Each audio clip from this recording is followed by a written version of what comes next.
Hi guys, como vocês estão?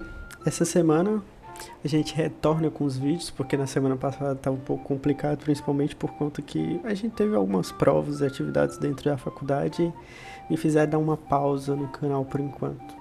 Mas a gente está de volta com foco total e hoje a gente vai acompanhar um pouco mais sobre Sein, que é a função de escrita do C++.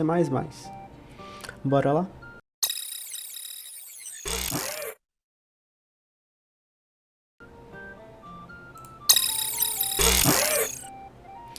Hoje, vendo Sein, a gente vai entender mais como é que funciona a função de escrita. Afinal, a gente tinha parado na função, a gente tinha parado na função de escrita, essa função de entrada. A gente vai receber alguns dados e ver como é que trabalha tudo que a gente trabalhou até hoje para construir um código com uma lógica bem simples, mas que é bem útil para tudo. E eu vou dar, no final, alguns desafios para vocês fazerem para a próxima aula. Qualquer dúvida, comentem aqui embaixo. Se quiser algum questionamento, algum feedback, também comente, curta e se inscreva no canal para dar aquele apoio em geral. Mas, iniciando o vídeo, bora trabalhar com o C++. Aliás, bora dar uma revisada sobre as variáveis que a gente aprendeu, afinal a gente vai utilizar esse conceito quando a gente estiver trabalhando agora em C++, na função de entrada do Sein. Primeira coisa, a gente viu o que é uma função booleana, uma variável booleana na verdade, que ela trabalha na verdade só com true ou false e ela ocupa um pequeno espaço da memória. A variável char, que na verdade são caracteres que a gente salva, ou seja, dentro da função ou da função da variável char, a gente trabalha com A, que ocupa 2 bits, é bem pequena também. E se você lembra dos conceitos que a gente tinha trabalhado, o char é como se fosse uma bicicletinha, uma bicicleta. A booleana é como se fosse uma bicicletinha de criança. O inteiro já é uma bicicleta mais robusta, uma moto, se a gente puder falar, que ela trabalha com variáveis, trabalha com um valor maior de variáveis inclusive, e ocupa uma gama maior de espaço, e ela trabalha com valores inteiros, ou seja, ele não trabalha com valores decimais. É que nem tipo assim na matemática, se você já sabe o que é um valor inteiro, então você vai entender. No ponto flutuante a gente trabalha com números decimais ou números irracionais e outros conceitos que na verdade são, por exemplo, a gente trabalhar com esse valor aí que é o π. Só que é um π um pouco simplificado, porque até o ponto flutuante ele tem um determinado espaço de memória que ele ocupa. A gente nunca ocupa todas as casas do π, por exemplo, porque é um número infinito. Mas a gente pode resumir ele em um pequeno espaço de tempo. Todavia, existe o double também, que é uma variável que a gente pode trabalhar quando a gente quer trabalhar um espaço de memória um pouco maior. E ela ocupa o dobro de tamanho que um float, por exemplo. Tá, Daniel, entendi. Agora a gente vai ver o Sein. O Sein para você escrever é bem simples. Você escreve Sein, coloca 2 sinais de maior que e escreve a variável. Aí você vai estar recebendo a variável que você está indicando. No caso, por exemplo, a gente está trabalhando aqui com uma variável chamada A. Esse A maiúsculo aqui é uma variável. Aqui a gente está definindo o tipo da variável e aqui ele está recebendo a informação que essa variável vai receber. Nesse caso aqui, ó, a variável A tem valor de 200. Nesse caso, a variável A tem valor de um A minúsculo. Nesse caso, a A tem o valor de um true. Nesse caso, o A tem o valor de um π e aqui um π mais alongado. Tá. Então, de maneira simples, a gente vai brincar um pouco com o Sein, só que para brincar, eu acho melhor a gente ver diretamente no CodeBlocks. Então, se você não baixou, não instalou o CodeBlocks ou não está trabalhando com nenhum compilador, pode abrir agora, baixar, instalar.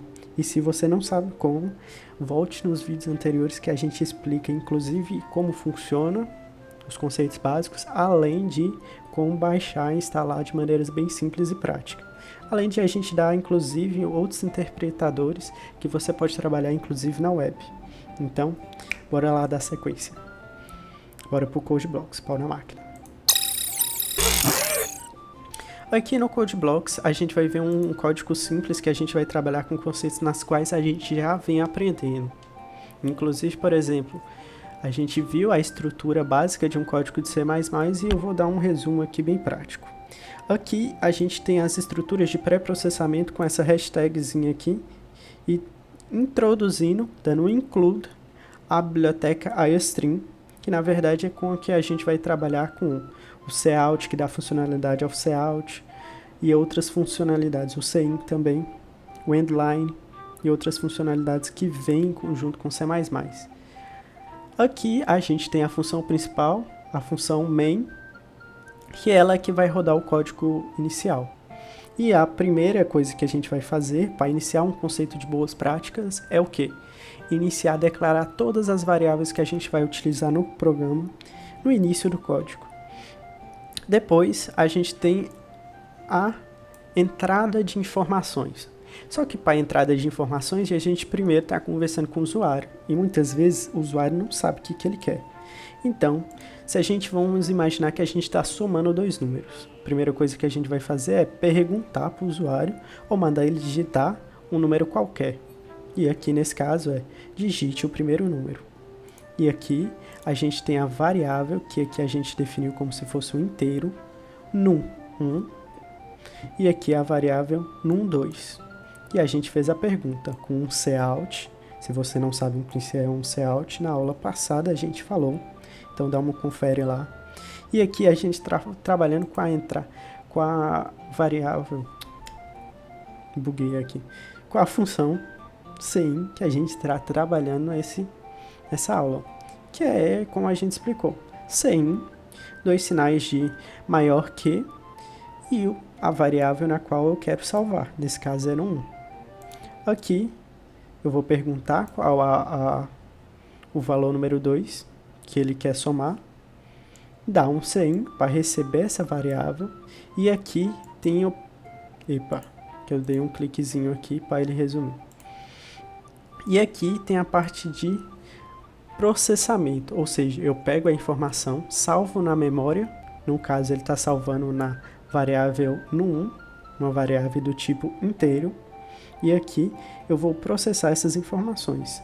Eu vou entrar dentro de resultado, que é uma outra variável que eu coloquei, ela vai receber ou atribuir o resultado da soma de num1 mais no 2. Inclusive, próxima aula a gente vai trabalhar com o que são esses sinais que a gente está trabalhando aqui de maneira simples, que são os operadores. Termino com ponto e vírgula, e aqui eu tenho a saída de dados, ou seja, eu vou dar o resultado na qual o usuário pediu para o meu programa. E aqui eu coloco cout, o valor da soma dos números é, e aqui eu dou o resultado, ou seja, eu escrevo a variável sempre separado por menor que, no caso do cout. E termino com endline, porque é uma boa prática de programação você cortar uma linha ao finalizar o código. Aqui a gente vai rodar o código, lembrando que também a gente explicou como é que funciona isso daqui. E vamos observar o que é o resultado dela.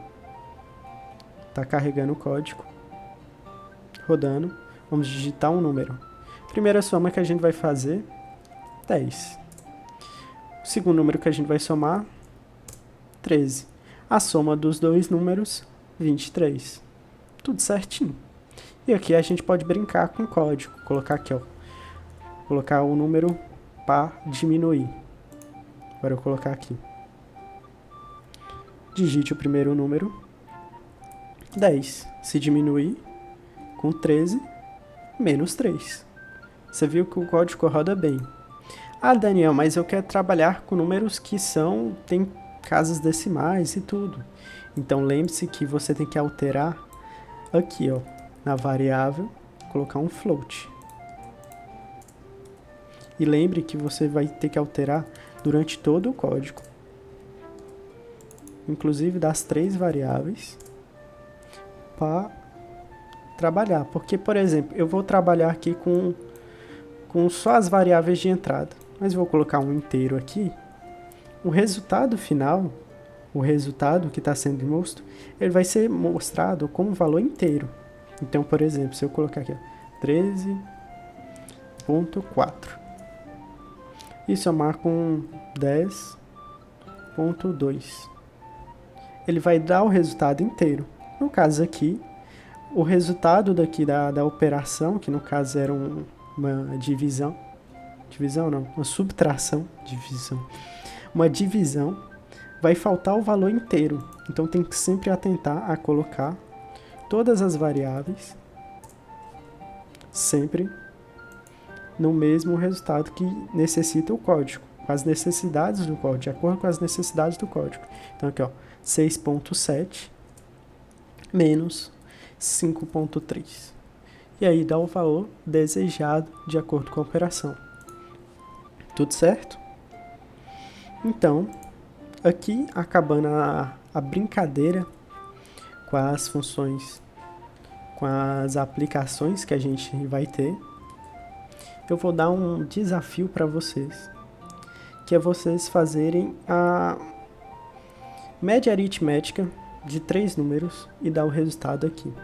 Escreva nos comentários o código na qual você vai estar trabalhando e mande aqui. A gente agradece pela visualização até aqui. Curta se você está gostando desse tipo de conteúdo, gostou da aula, gostou do vídeo. Curte eletrônica e programação e comente qualquer dúvida e questionamento. Eu me chamo Daniel, esse é o MacLab e pau na máquina.